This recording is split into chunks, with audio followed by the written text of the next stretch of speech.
Satu ayat yang ubah cara saya fikir tentang duit. Orang kaya bukan sebab dapat banyak. Orang kaya sebab mereka tak habiskan semua yang mereka dapat. Masa saya dengar ayat ni, saya terus terfikir.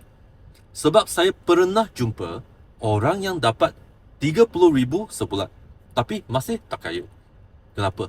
Sebab dia habiskan lebih daripada apa yang dia dapat. Saya juga pernah jumpa orang yang dapat 5,000 sebulan saja, tapi semakin kaya dari tahun ke tahun. Kenapa? Sebab dia simpan dan labur sebahagian daripada pendapatannya. Hakikatnya, kekayaan bukan tentang berapa banyak yang masuk. Kekayaan tentang berapa banyak yang tinggal selepas semua perbelanjaan selesai. Ramai orang fokus untuk tambah pendapatan, tapi lupa untuk kawal perbelanjaan.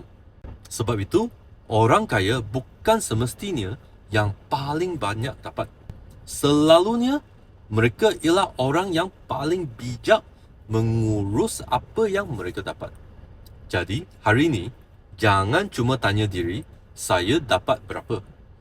Tapi tanya juga, daripada apa yang saya dapat, berapa yang saya simpan.